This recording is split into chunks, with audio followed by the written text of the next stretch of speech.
యువ రక్తంతో నిండిందంటే అది కేవలం తెలుగుదేశం పార్టీ జాతీయ ప్రధాన కార్యదర్శి విద్యాశాఖ మార్చినటువంటి శ్రీ నారా లోకేష్ గారు కారణం సంగతి అందరూ గుర్తించాల్సిన అవసరం ఉంది. ఇప్పుడు తెలుగుదేశం పార్టీ జాతీయ ప్రధాన కార్యదర్శి విద్యాశాఖ మార్చినటువంటి యువ నాయకులు లోకేష్ బాబు గారు ఒక సందేశం ఇవ్వాల్సిందిగా కోరుచున్నాం.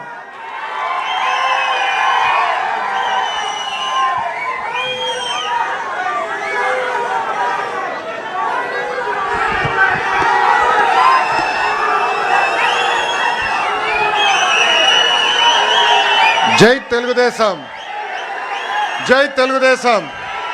చంద్రబాబు నాయుడు గారి నాయకత్వం, చంద్రబాబు నాయుడు గారి నాయకత్వం. తెలుగుదేశం పార్టీ కార్యకర్తలకి, నాయకులకి, అభిమానులందరికీ ఆవిర్భావ దినోత్సవ శుభాకాంక్షలు. తెలుగుదేశం పార్టీ ఆవిర్భావమే ఒక సంచలనం. తెలుగుదేశం పార్టీ మొదటి గెలుపు ఒక చరిత్ర. రాజకీయాల్లో రికార్డులు సృష్టించాలన్నా, ఆ రికార్డులు బద్దలగొట్టాలన్నా అది కేవలం ఒక తెలుగుదేశం పార్టీతోనే సాధ్యం. మూడు అక్షరాలు తెలుగు వారి ఆత్మగౌరవం కోసం తొడగొట్టాయి. ఆ మూడు అక్షరాలు తెలుగు ప్రజల గుండె చెప్పుడుగా మారినాయి. అవి మూడు అక్షరాలు కాదు, ఒక ప్రభంజనం. ఆ మూడు అక్షరాలేంటి? ఎన్టీఆర్, విశ్వవిఖ్యాత నట సార్వభౌమ స్వర్గశ్రీ నందమూరి తారక రామారావు గారు 43 ఏళ్ల క్రితం తెలుగుదేశం పార్టీకి పునాది వేసింది అన్న ఎన్టీఆర్. ఆ ముహూర్తం బలం ఏంటో నాకు తెలియదు. ఆ పునాదులు కూడా ఈరోజు గట్టిగా ఉన్నాయి. పార్టీ పెట్టిన 9 నెలల అధికారంలోకి వచ్చి తెలుగు వారి సత్తా ఏంటో ఢిల్లీకి తెలియజేసిన వ్యక్తి అన్న ఎన్టీఆర్. 43 ఏళ్ళ ప్రయాణంలో ఎన్నో విజయాలు చూసాం, ఎన్నో సంక్షోభాలు ఎదుర్కొన్నాం. కానీ ఎన్ని కష్టాలు వచ్చినా ఎత్తిన పసుపు జెండా దించకుండా, మడిమ తిప్పకుండా తెలుగుదేశం పార్టీకి కాపలా కాసింది ఈ పసుపు సైన్యం. ప్రత్యర్థులు మీద పడిన, మీసాలు మిలేసి తొడగొట్టిన అంజిరెడ్డి తాతనే మన ధైర్యం. మెడపై కత్తి పెట్టి వాళ్ళ నాయకుడు పేరు చెప్పమంటే జై తెలుగుదేశం, జై చంద్రబాబు అని చెప్పి ప్రాణాలు వదిలిన చంద్రయ్య గారు మన పౌరుషం. కత్తులతో దాడి చేసిన, రక్తం కారుతున్న, ఎన్నికలు అయ్యే వరకు పోలింగ్ బూత్లో కూర్చుని చివరి ఓట్ పడే వరకు అండగా నిలబడిన మంజుల గారే మన దమ్ము. పార్టీకి, ఆ పసుపు జెండాకి కష్టపడిన కార్యకర్తలకి, ఈ పసుపు సైన్యానికి హ్యాట్స్ ఆఫ్. సమాజమే దేవాలయం, ప్రజలే దేవుళ్ళు అనే అన్న ఎన్టీఆర్ అన్నారు. ఆవిర్భావం నుంచి ఇప్పటి వరకు మన అదే స్ఫూర్తితో కలిసికట్టుగా పనిచేస్తున్నాం. దేశానికే సంక్షేమం పరిచయం చేసింది అన్న ఎన్టీఆర్. దేశానికి అభివృద్ధి ఏంటో చేసి చూపించింది మన చంద్రన్న. తెలుగువారి ఆత్మగౌరవం ఢిల్లీకి తెలిసేలాగా చేసింది అన్న ఎన్టీఆర్ అయితే, తెలుగువాడి ప్రపంచాన్ని పట్టణంలో నిలబెట్టింది మన నాయకుడు చంద్రన్న. 2 రూపాయలకే కిలో బియ్యం, నిరుపేదలకి పక్కా ఇల్లు, ఇంకో పక్కన మహిళలకి ఆస్తుల్లో సమాన హక్కు, ఇంకో పక్కన పెన్షన్ లాంటి అనేక సంక్షేమ కార్యక్రమాలు దేశానికి పరిచయం చేసింది టీడీపీ. చదువుకున్న యువకులని పెద్ద ఎత్తున రాజకీయాల్లోకి ప్రోత్సహించింది టీడీపీ. పటేల్ పట్వారీ వ్యవస్థని రద్దు చేసింది టీడీపీ. అందెందుకు బీసీలకి ఆర్థికంగా రాజకీయ స్వాతంత్రం కూడా తీసుకొచ్చింది మన టీడీపీ. మనకి గల్లీ పాలిటిక్స్ తెలుసు, ఢిల్లీ పాలిటిక్స్ కూడా తెలుసు. జాతీయ రాజకీయాల్లో సైకిల్ ముద్రనే వేరు. కేంద్ర ప్రభుత్వాల్ని శాసించే అవకాశం వచ్చినా ఎప్పుడు రాష్ట్ర ప్రయోజనాలు మేరకు మనం పనిచేశాం. ఏనాడు స్వార్థంతో పదవులు మనం అడగలేదు. రాష్ట్ర ప్రయోజనాలే ముందు పెట్టి నడిపించిన పార్టీ తెలుగుదేశం పార్టీ. అంబేద్కర్ గారికి భారతరత్న ఇవ్వటంలో కీలక పాత్ర వహించింది తెలుగుదేశం పార్టీ. అంతెందుకు ఆనాడు అబ్దుల్ కలాం గారిని రాష్ట్రపతి చేయాలని ప్రతిపాదించిన వ్యక్తి మన నాయకుడు చంద్రబాబు నాయుడు గారు. ఇంకా బాలయోగి గారిని పార్లమెంట్కే తొలి దళిత స్పీకర్ చేసిన ఘనత కూడా మన పార్టీ తెలుగుదేశం పార్టీది. హైవేల నిర్మాణం, విద్యుత్, టెలికాం, ఐటీ, డిజిటల్ పేమెంట్లో అనేక సంస్కరణలు కూడా తీసుకొచ్చిన party Telugu Desam party. Telugu Desam party జెండా పీకేస్తారని ఎంతోమంది అన్నారు. అలాంటి వాళ్ళు ఈరోజు అడ్రస్ లేకుండా పోయారు. అది మనందరం చూస్తున్నాం. 2019 వరకు మనం చూసిన రాజకీయాలు ఒక రకం, 2019 నుంచి 24 వరకు చూసిన రాజకీయాలు వేరు. అరాచక పాలన మనందరం ఎదుర్కొన్నాం. మన దైవాలయంగా భావించే తెలుగుదేశం పార్టీ కార్యాలయంపై దాడి చేస్తే మీసాలు మిలేసి రండి మేము ఇక్కడే నిలబడతామని చెప్పిన ఘనత ఒక తెలుగుదేశం పార్టీ కార్యకర్తలదే. అంతేకాదు మన అధినేత ఇంటికి తాడు కడితే ఆ తాళు తెంచి పోరాడింది మన తెలుగుదేశం పార్టీ కార్యకర్తలు. క్లేమోరల్ మైన్కే భయపడని పార్టీ మనది. ఈ కామెడీ పీసులకు మనం భయపడతామా? 4 ఎమ్మెల్యే లాక్కుంటే ప్రతిపక్ష హోదా ఉండదని చెప్పిన వ్యక్తికి ఈరోజు ప్రతిపక్ష హోదా లేకుండా చేసిన ఘనత తెలుగుదేశం పార్టీది. చివరికి ప్యాలెస్లు కూడా మనం బద్దలు కొట్టాం. 2024 ఎన్నికల్లో మన స్ట్రైక్ రేట్ కూటమితో కలిసి 94% సాధించాం. 58% ఓట్ షేర్ సాధించాం. అందరం కలిసికట్టుగా 8 ఉమ్మడి జిల్లాల్లో వైకాపాకి 0 తీసుకొచ్చిన ఘనత కూడా మన కూటమిది. అంతేకాదు మొన్న జరిగిన గ్రాడ్యుయేట్ ఎన్నికల్లో గౌరవ గ్రాడ్యుయేట్ ఎమ్మెల్సీలు కూడా ఇక్కడే ఉన్నారు. ఆనాడే చెప్పా, ఈవీఎం అయినా బ్యాలెట్ అయినా గెలుపు మనదే.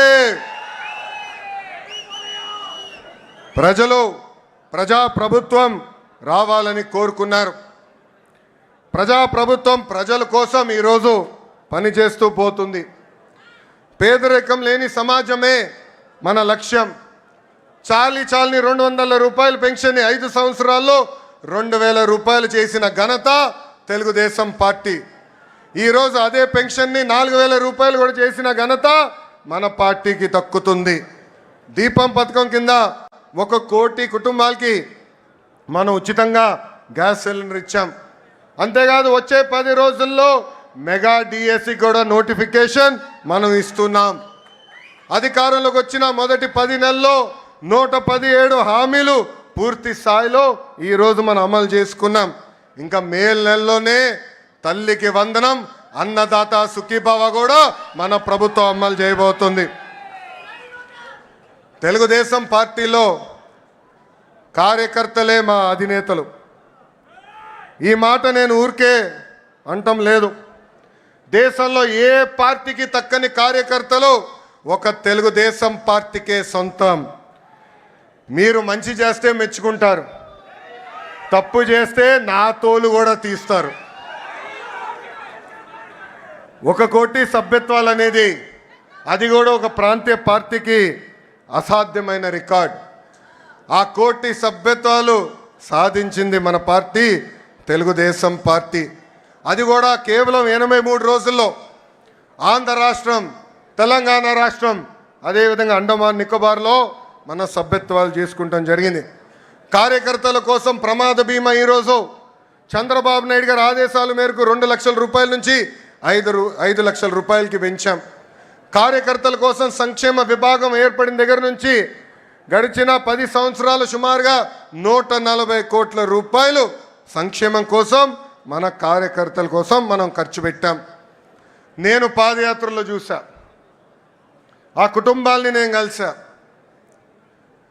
2004లో ఫ్యాక్షన్ దాడిలో ఆనాడు కాంగ్రెస్ పాలకులు మన కార్యకర్తల్ని చంపేస్తే వాళ్ళ పిల్లల్ని సొంత పిల్లలుగా దత్తకు తీసుకుని చదివించిన గొప్ప నాయకుడు మన నాయకుడు చంద్రబాబు నాయుడు గారు. ఆనాడు మీ అందరు తెలుసు, గండిపేటలో ఏకంగా స్కూల్ స్థాపించాం, ఉచితంగా పిల్లల్ని చదివించాం. ఏదో చదువు చెప్పి వదిలేస్తాం కాదు, ఇంటర్ కానీ ఇంజనీరింగ్ కానీ చివరికి వాళ్ళకి ఉద్యోగాలు వచ్చే వరకు కూడా వాళ్ళకి అండగా నిలబడింది మన నాయకుడు చంద్రబాబు నాయుడు గారు. భారతదేశ చరిత్రలో ఏ పార్టీలో అది జరగలేదు. ఈరోజు ఒక మాటలో చెప్పాలంటే మనందరి అదృష్టం, ఇంత గొప్ప నాయకుడు మనకు అధ్యక్షుడిగా ఉంటాం. నేను అనేక సందర్భాల్లో చెప్పా, చిన్నప్పుడు నేను అనుకునేవాడిని నాతో ఉండేదానికి ఆయనకి సమయం లేదు, కానీ గండిపేట స్కూల్కి వెళ్ళేదానికి ఆయనకి సమయం ఉందని. అప్పుడు ఆయన ఒక మాట అడిగా, ఎందుకు మీరు అంత సమయం గండిపేట స్కూల్కి ఇస్తున్నారని. అప్పుడు ఆయన ఒకటే అన్నారు, అరే ఫ్యాక్షన్ దాడిలో ఎవరన్నా చంపేస్తే తిరిగి కుటుంబం మొత్తం మళ్ళీ ఫ్యాక్షన్ చేయాలంటారు, ఆ ఫ్యాక్షనిజంకి హ్యూమనిజం ఇవ్వాలనేది నా లక్ష్యం, దానికి ఫుల్ స్టాప్ పెట్టే బాధ్యత నేను తీసుకుంటానని చెప్పారు. పాదయాత్రలో ఆ కుటుంబాన్ని కలిసా. ఆ పిల్లలు ఈరోజు పెద్దవాళ్ళయ్యారు. ఒక డెలాయిట్, ఒక టీసీఎస్ లాంటి సంస్థల్లో ఈరోజు పనిచేస్తాం జరుగుతుంది. నేను బయట ఎంత పోరాడుతున్నానో పార్టీలో కూడా నేను అంతే పోరాడుతున్నా. నా లక్ష్యం ఒకటే, పార్టీ కోసం అహర్నిశలు కష్టపడిన కార్యకర్తల నాయకులకి గుర్తింపు ఉండాలి. గ్రామ స్థాయి నాయకులు రాష్ట్ర స్థాయికి ఎదగాలి, పాలిట్ బ్యూరో రూమ్లో అడుగు పెట్టాలనేదే నా లక్ష్యం. పార్టీ ముందు ఒక ప్రతిపాదన ఉంచాను. 3 టర్మ్లు ఒక పదవి చేసిన తర్వాత పై పదవి కన్నా వెళ్ళాలి, లేదంటే ఒక్క టర్మ్ బ్రేక్ తీసుకోవాలి. జాతీయ ప్రధాన కార్యదర్శిగా నేను ఈరోజు 4వ టర్మ్లో ఉన్నాను. గౌరవ అధ్యక్షుడు వారిని నేను కోరేది, ఆ సంస్కరణ నాతో మొదలు పెట్టాలని ఈ సభాముఖంగా నేను కోరుతున్నాను. ఇది జరిగితేనే పార్టీలో కదలిక వస్తుంది, యువతకి రెక్కలొచ్చి రాజకీయాల్లో మెరుగైన అవకాశాలు వస్తాయి. నా స్టైల్ ఒకటే, సీనియర్ని జూనియర్ని సమానం గౌరవిస్తా, పనిచేసే వాళ్ళకే నేను ప్రమోషన్ ఇస్తా. పసుపు జెండా ఇంకో 40 ఏళ్ళు రెపరెపలాడాలి. దానికి ఎప్పుడు నిరంతరం పార్టీలో యువరక్తం పారాలి. దానికి అందరి సహకారం ఉండాలి. పెద్దలందరూ కూడా ఈరోజు పాలిట్ బ్యూరో సభ్యులందరూ కూడా యువకుల్ని పెద్ద ఎత్తున ప్రోత్సహిస్తున్నారు. రండి, కదలి రండి, ఒక ప్రపంచనంగా ఆంధ్ర రాష్ట్రాన్ని ముందలు తీసుకెళ్దామని ఆంధ్ర రాష్ట్ర ప్రజలు కూడా పిలిపిస్తూ, నేను ఎక్కడికి వెళ్ళినా రెడ్ బుక్ గురించి డిస్కషన్. నేను అనుకున్నా రెడ్ బుక్ గురించి మాట్లాడాల్సిన అవసరం లే, ఎందుకంటే రెడ్ బుక్ చెప్పగానే కొంతమంది గుండుపోటు వస్తుంది. రెడ్ బుక్ చెప్పగానే కొంతమంది బాత్రూంలో కాలు జారి చెయ్యరగొట్టుకున్నారు. అర్థమైందా రాజా? అర్థమైందా రాజా? అధికారంలో ఉన్నామని గర్వం వద్దు, ఈగోలు వద్దు. అందరం కలిసికట్టుగా ప్రజల కోసం, కార్యకర్తల కోసం అహర్నిశలు కష్టపడాలని మీ అందరు తెలుపుకుంటూ, నాకు ఇంత అద్భుతమైన అవకాశం ఇచ్చిన జాతీయ అధ్యక్షుల వారు గౌరవనీయులు శ్రీ నారా చంద్రబాబు నాయుడు గారికి నా హృదయపూర్వక ధన్యవాదాలు తెలుపుకుంటూ మీ అందరి దగ్గర నుంచి సెలవు తీసుకుంటున్నాం. జోహర్ అన్న ఎన్టీఆర్, జోహర్ అన్న ఎన్టీఆర్. చంద్రబాబు నాయుడు గారి నాయకత్వం, చంద్రబాబు నాయుడు గారి నాయకత్వం. జై హింద్, జై హింద్. అందరికీ నమస్కారం.